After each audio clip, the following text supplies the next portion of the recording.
Hello everybody and welcome back to another Doctor Who action figure review on the Host Productions. In today's review I'm going to be taking a look at the latest release as a part of the Vortex collection. This time it's the Third Doctor and electro-plated Sonic, the latest character options online exclusive. This is quite an unusual set. It's a combination of action figure and roleplay toy, which we've not seen for the classic line ever, actually. We've seen it with the new series, so it's been one that's definitely divided opinion. Considering the contents of this set, the packaging and overall layout is actually really nice. I'm rather impressed. It is an adapted version of the one seen with the 15th Doctor and Ruby late last year. Title and era is present at the bottom, along with the character options logo. The current TARDIS present at the opposite side, and decorating the sides you have numerous features, bubbles, the electro-plated stuff, the sound effects, all that jazz. In the top corner, the current era logo. Vortex is orange this time round, apparently to represent the Third Doctor era. The vast majority of the company information is limited to the bottom of the box. Have rather minimalistic sides with a slightly different format of Doctor Who logo, and including the diamond design once again, with this rather bizarre angled edge. It's nice and smart overall, I do quite like it. Massive thumbs up because we have a neat plastic window rather than the stuff we get with the B&M series, so already presentation-wise we're off to a good start. As for the back of the box, this is crammed with information, although I do miss having the odd picture here and there. More company information is scattered towards the bottom. Very nice official Doctor Who product sticker. Details the contents, so again this is feeling a little bit more collector's item. More features, bubbles, a little bit of a description of what Vortex Edition actually means, which the definition has been slightly altered for this release. And we have quite a bulk of text detailing a little bit about the Third Doctor era and the action figure itself. I am really happy with the way this one is packaged. It looks great in the box, it gives a good view of the product itself,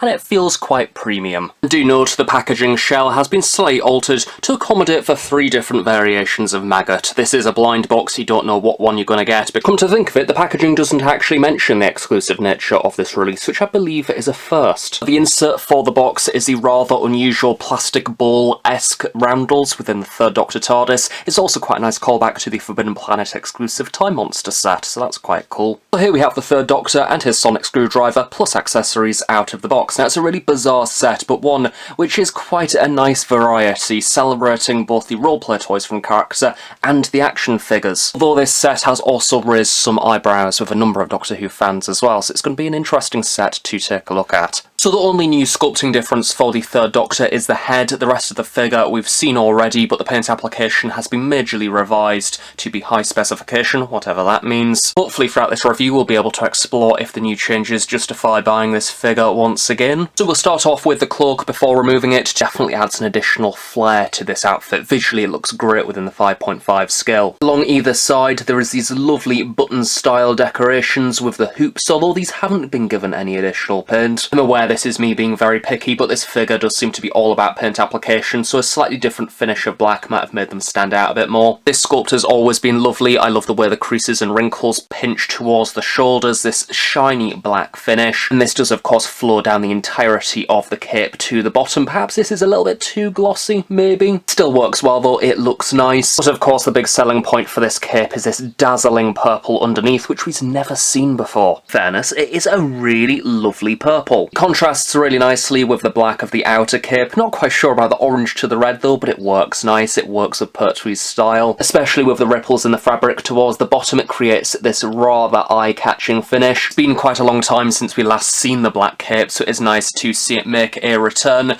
We have again that creased and wrinkled material effect on the back. Lots of ripples there on the back of the shoulders. It looks very realistic, the seam running down the very middle. As per, this divides in two towards the bottom. There is a little bit of paint leak here, which is a bit of a shame. Same can be said for this scratch there underneath the arm as well, which is a little bit hidden, but given the price tag, you know. I think that's a good way to describe the quality of this action figure. It feels like quality control checks have actually taken place, unlike the B&M line. Of course, the purple decoration returns on the side of the cape. It has been really nicely painted. We're used to this being a red in the past, so this makes a lovely change. Overall, the figure definitely looks the part. Now, to add to the excitement, the cloak is indeed removable. As always, this can be a little bit of a pain, but I'm happy to see that the cloak itself is made of a rather flexible plastic, meaning it is easier to some of the previous Third Doctors that we've seen, so we just move the arms back, slide off as so. As always, just be careful with this. Don't go writhing it off in a stupid fashion, otherwise you're going to damage the action figure, and you don't want that. To be fair, putting it back on is probably a bigger faff than taking it off. Third Doctor's jacket is a lovely smoky red. It's the same sculpt to usual, so lots of familiar details. If we're going to be petty, it's giving eating room red on the Farrow and Ball colour chart. Again, because the jacket has actually been sculpted in the base colour red, I think there's something about it which looks a little bit smarter to previous releases. There is a few stitching lines within the jacket itself, and because this hasn't been painted, the creases and wrinkles stand out a little bit more sharply to usual. Compared to this previous Third Doctor reddish blazer, there's something about it that looks just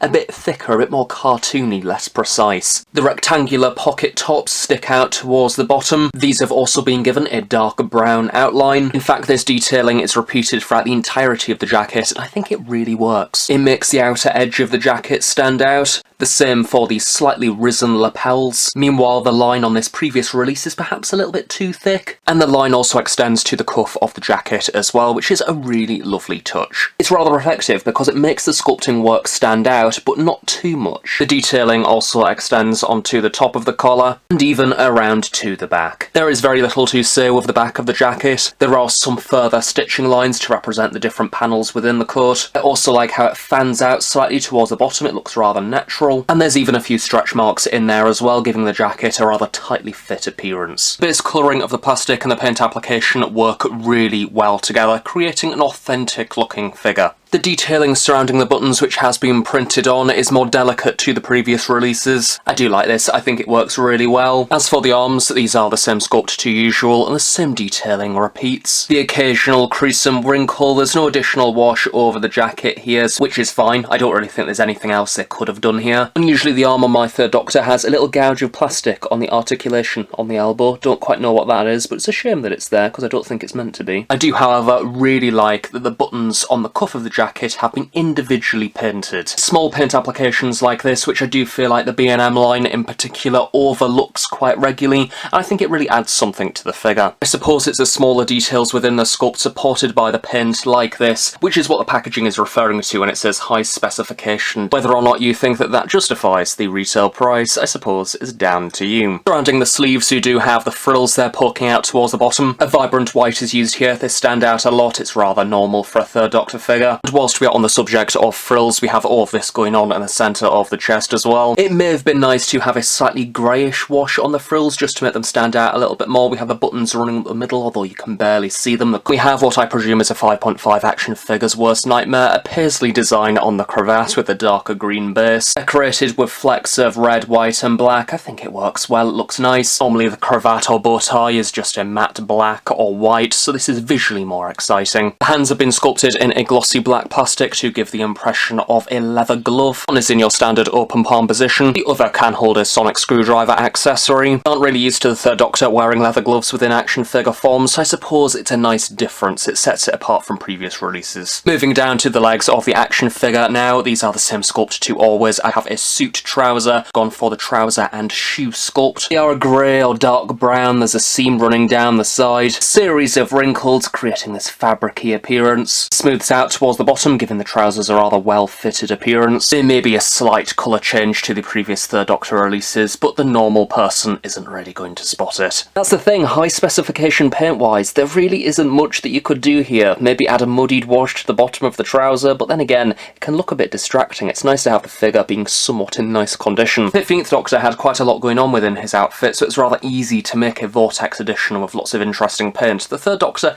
isn't really the same. His shoes are a nice pristine glossy black. They're well painted, they're in keep within the sculpting lines, and they look smart. The new head sculpt is the reason why we are all here, and you know, I'm really impressed with that. It's a more positive expression. I think that gives the figure more character, more personality. Plastic being sculpted in the colour of the base skin tone, and the smaller details have been painted on top. Looks quite polished. There is still that slightly caricature nature to it, particularly with the eyes. The way the light blue in the middle stands out, and that black line running along the top to represent the eyelashes. It's all a little bit too prominent, but it works well within action figure form, if that makes sense. The eyebrows and the hair also stands out with shocks of darker and lighter grey. This is of course the season 7 hairstyle, which has led to a lot of people rightfully questioning why have we got an outfit from season 8. You compare to what came before, this was more curled, more volume like the later Third Doctor stories. Especially when you compare to the smaller details within the paint on the previous sculpt,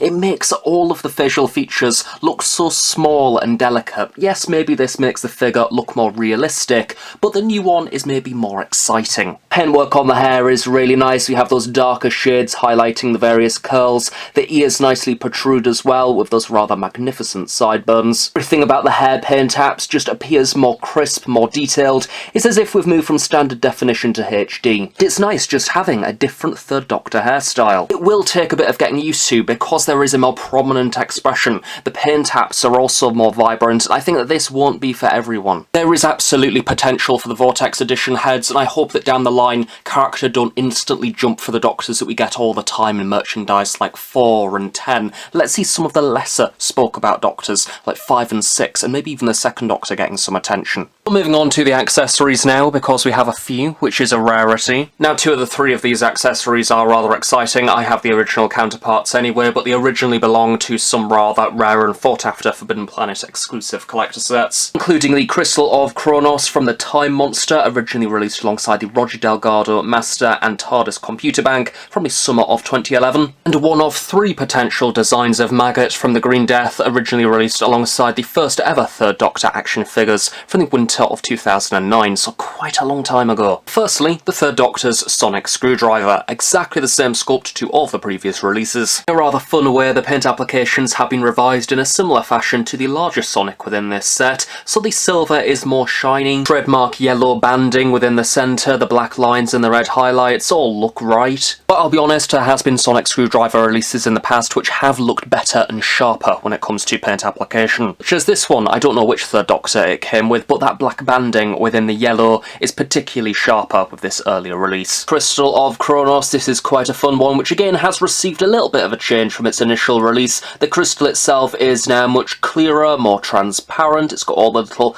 bits jutting out around it, complete with some matte black paint application at the bottom to represent a handle. I like it, it's a great inclusion, and I also like that it is different to the original to maintain the collector's value of that original. Finally, we have the first of 3 different versions of Maggot. This is the one that is the most raised upwards, personally the one that I was wanting, so I'm very happy to have it. I'm quite surprised actually how similar this one is to the original. We have a cream base with a darkened wash over the top, really getting into the various ridges. Green gunk has this lovely vibrant green sheen, it's very glossy, very damp looking. The original Maggot isn't as damp looking actually, so that's quite a nice change, and some of the darkened wash stands out a little bit more as well. Both of them are great representations of Maggots as seen within the story, and it's nice to have that variety. The best new paint application is probably the mouth and the teeth. They stand out a lot more on this latest version. But obviously, they all look great together. A lovely Maggot family, and if you really want to buy multiple of this set to try and get the different Maggots, then by all means, go ahead. I think I'm fine with just this one. I know the price tag of this set has been a little bit of a sticking point for some, and I do think, even though it's nice to have lots of these accessories,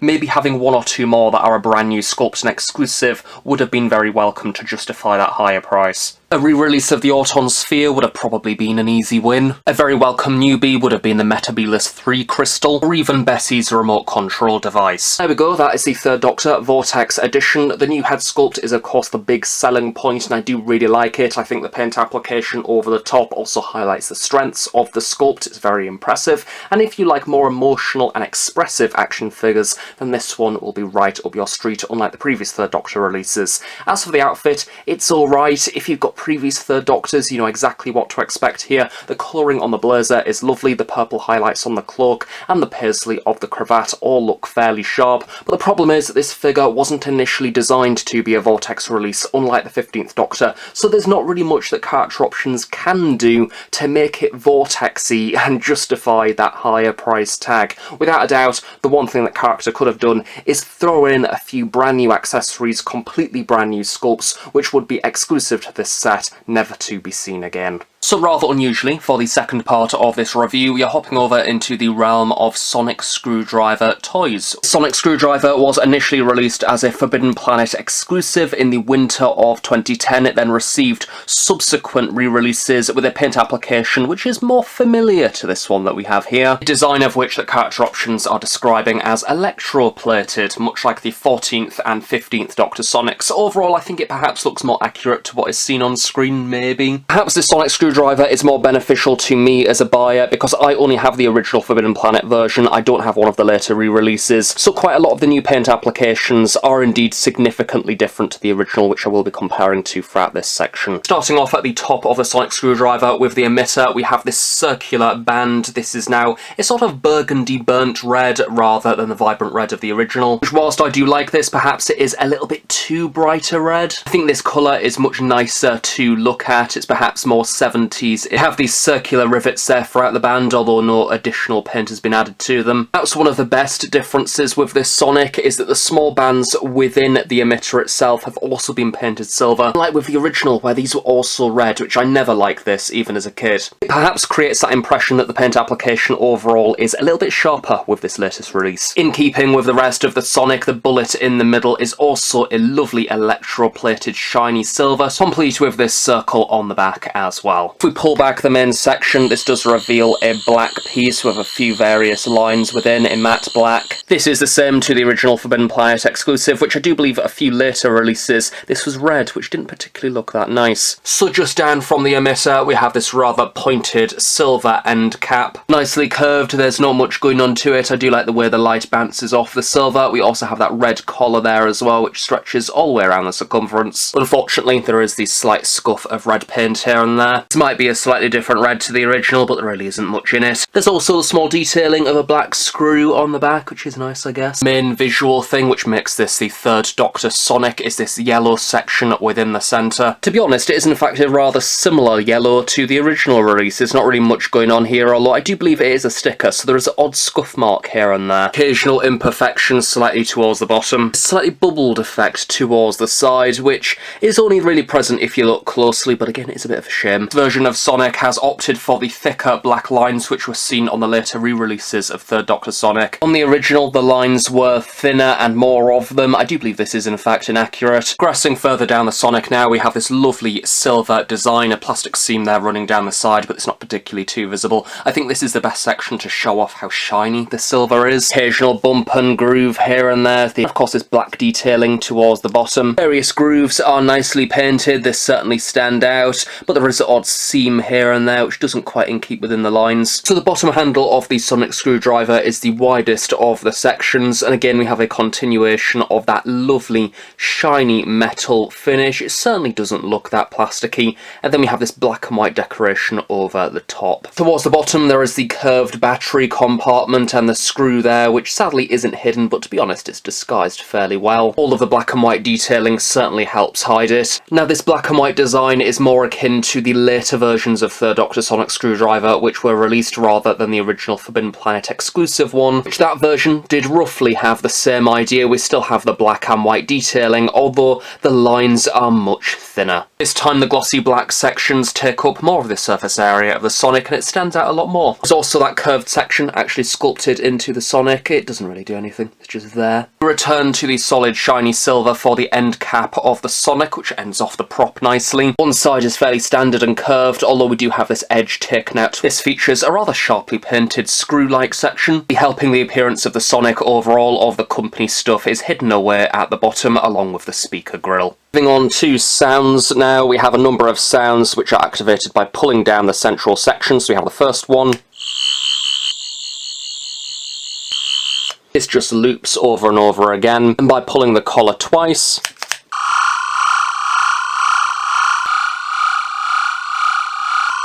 that just repeats again over and over. And by pulling down the collar 3 times,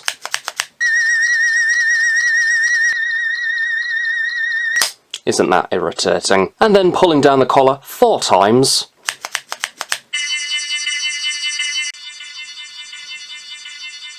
and then pulling down the collar more than 4 times starts to create an action which looks rather inappropriate, so don't do that. So concluding the Sonic Screwdriver, it's a nice addition to the collection, but obviously this was initially a children's toy, so it is slightly out of proportion. It's not the most accurate model out there by any means, but I do love the upgrades to the paint. If you are a casual collector, this is a set which is probably quite easy to miss out on, to be honest, and I was very surprised with the announcement of this release. The divide between action figure collectors who didn't purchase purchase the sonic screwdriver toys, and this set is a little bit of an inconvenience because of that. But that said, if you do solely want the action figure, just bung the Sonic on eBay, get half the recommended retail price back, and then everyone's happy because someone will buy it. Is this the ultimate Third Doctor action figure? Well, I definitely love the new head sculpt, but it's completely down to personal preference of if you like this outfit or not, or if there is another one that you like. I definitely love the presentation of the packaging. It does feel very collector's item. I've just realised the maggot has fallen over. That's really annoying.